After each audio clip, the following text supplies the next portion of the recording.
అదే RTV app వార్తల్ని క్షణాల్లో చదివే అవకాశం ఉంటుంది. ఒక న్యూస్ పేపర్, ఒక టెలివిజన్ ఛానల్ మీ చేతుల్లో ఎప్పుడూ ఉంటాయి. ఎంతో సంచలనంగా మారినటువంటి ఈ కేసులో ప్రధానంగా కుటుంబ సభ్యులు కూడా ఈ విషయం మీద అయితే కూడా వాళ్ళ చాలా ఆవేదన వ్యక్తం చేస్తున్న పరిస్థితి ప్రధానంగా ఉంది. ముఖ్యంగా చూసుకుంటే కుటుంబ సభ్యులు వాళ్ళ అన్నయ్య సుబ్బరాజుతో పాటు తల్లి సావిత్రి కావచ్చు, వీళ్ళంతా కూడా గత కొన్నాళ్ళ నుంచి కూడా పోరాటాలే చేస్తున్నారు. తనకి బెయిల్ రావాలంటూ తనంతా కూడా ఆందోళన చేసిన విషయం రాష్ట్ర వ్యాప్తంగా కూడా సంచలనంగా మారిన పరిస్థితి. ప్రస్తుతం సుబ్బరాజు గారు ఉన్నారు.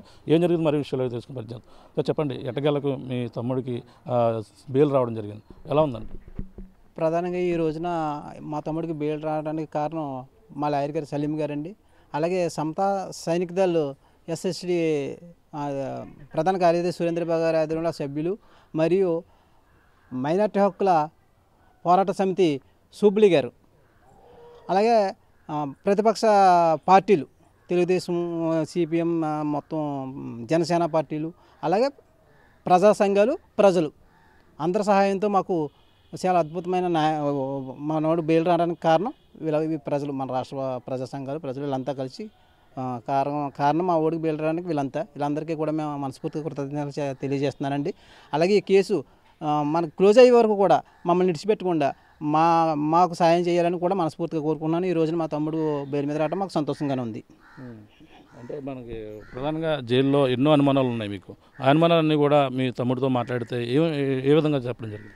అదే నా జీవితం పాడు చేసేసారు అన్నయ్య అని చెప్పాడండి. నా జీవితం వృధా అయిపోయింది అంతాను అని చెప్పడం జరిగింది.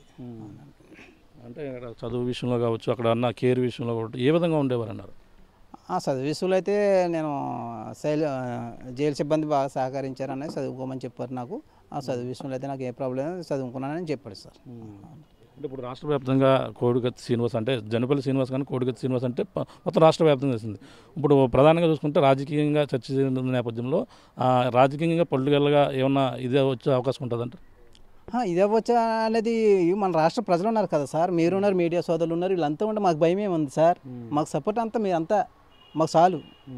ప్రతిపక్ష పార్టీ పక్షాలు ఉన్నామండి, ఇది సమతా సైనిక దళాలు, అలాగే మైనార్టీ హక్కుల సంఘాలు, మీడియా సోదరులు, ప్రజలు చాలు, మాకు అదే ధైర్యం. మాకు మేము ఇంకది అక్కర్లేదు సార్. అంటే ఈ 2 రోజులు ఏం జరిగింది అసలు? ఈ కొన్ని రోజులు గత 2 రోజులు విజయవాడలో వెళ్ళారు, అక్కడ ఆందోళన చేపట్టారు. ఈ పరిణామాలను బట్టే వెంటనే బెయిల్ రావడం జరిగింది. అంతే సార్.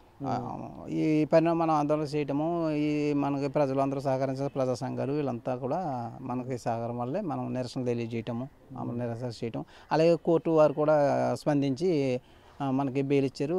అలాగే హైకోర్టు న్యాయమూర్తుల వారు కూడా మా కృతజ్ఞతలు తెలియజేసుకుంటున్నాను అండి. అంటే ఇప్పుడు ఎటువంటి రక్షణ కల్పించాలని కానీ ఇటువంటిది మళ్ళీ ఏమన్నా కోరే అవకాశం ఉందా మీకు? అంటే ఏమన్నా హాని ఉందని, హాని తలపెట్టే ఒక ఇది ఉందండి? అవునండి, కొన్ని కండిషన్లు ఉన్నాయి కదా. ఆదివారం వచ్చి పోలీస్ స్టేషన్కి అవి కూడా తీసేయాలని, మాకు కూడా మరి రక్షణ కల్పించాలని మేము కోరుకుంటున్నామండి. ఇక్కడ తల్లి సావిత్రి ఉన్నారు, మన విషయాలు అడిగి తెలుసుకునే ప్రయత్నం చేద్దాం. చెప్పమ్మా, ఎలా ఉన్నారు? ఏంటి మీ శ్రీను ఇంటికి వచ్చాడు, ఏ విధంగా మాట్లాడారు, అసలు మీ ఫీలింగ్ ఎలా? బాగానే ఉన్నా అండి. బెయిల్ ఇచ్చారండి. నా కొడుకు రావడం చాలా సంతోషం అండి. బెయిల్ మీద నాకు 4 సంఘాలు ఉన్నాయండి విజయవాడలోని, వాళ్ళందరూ పూజించుకున్నారండి. పూజించుకున్న మూలంగా ఇంతవరకు వచ్చిందండి, లేకపోతే నా కొడుకు రాడండి. మా శైలమ్మ గారు కూడా ఉన్నారండి, పీటర్ గారు, ఆయన కూడా చేశారండి. మాకు చాలా చేశారండి. 4 సంఘాలు ఉన్నారండి నాకు. నా బిడ్డలో నా బిడ్డ మాట్లాడావా? సీన్తో మాట్లాడావా? ఏమన్నాడు? ఏమో మాట్లాడావు? ఏం మాట్లాడానండి, మాట్లాడామండి. బాగానే ఉన్నానండి. అప్పుడు ఎలా ఉన్నారు, ఇప్పుడు సీన్ ఎలా ఉన్నాడు? తేడా డిఫరెంట్ ఏమైనా కనపడదు?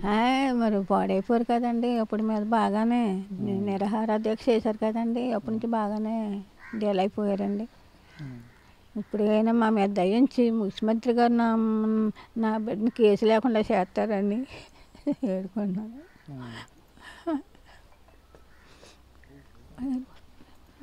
అంటే ఇప్పుడు ఇంకా ఏమన్నా ప్రమాదం ఉందని, ఏమన్నా భయం ఏమైనా ఉందా అంటే సీన్కి? లేదండి, నా బిడ్డ ఉన్నంత వరకు నాకేం భయం లేదండి. నాకేం భయం లేదండి.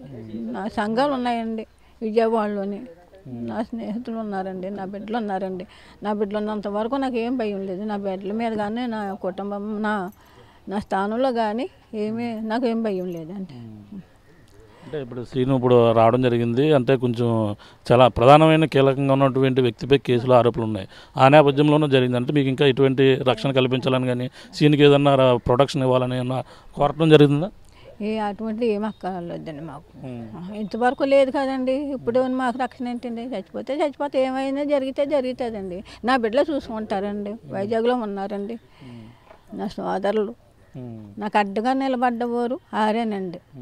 అంటే ఇప్పట్లో బయట తిరగడం ఇవన్నీ కూడా సీను అంత ఫ్రీగా ఉండలేరు కదా, ఆ విధానం అన్నీ కూడా నీతో మాట్లాడడం ఇవన్నీ కూడా అటువంటిది ఏమీ భయం అక్కర్లేదండి నా కొడుక్కి. నా బ్రదర్లు నా స్నేహితులు నా తోలే చూసుకుంటారండి అన్నీ. నాకు అండగా నిలబడ్డారండి అందరూ. నాకేం భయం లేదండి. చూస్తున్నాం ఇది పరిస్థితి. ప్రధానంగా చూసుకుంటే అందరూ కూడా రాష్ట్ర వ్యాప్తంగా ఎంతో సంచలనంగా ఉన్నటువంటి ఈ కేసులు అయితే ఎట్టకేలకు సీనుకైతే బెయిల్ రావడంతో అందరూ కూడా ఆనందం వ్యక్తం చేస్తున్నారు. కుటుంబ సభ్యులు కూడా అందరూ కూడా 5 నెలలకు ఇంటికి చేరుకోవడంతో ఆ తల్లి సావిత్రి కూడా ఎంతో ఆనందంగా గడుపుతున్న పరిస్థితి ప్రధానంగా చెప్పవచ్చు. ఇది ఇక్కడ ఉన్న తాజా పరిస్థితి. మరిన్ని వీడియోస్ కోసం ఛానల్ ని సబ్స్క్రైబ్ చేయండి. లేటెస్ట్ అప్డేట్స్ కోసం వాట్సాప్ ఛానల్ ని ఫాలో చేయండి. అండ్ లింక్ డిస్క్రిప్షన్ లో ఉంది.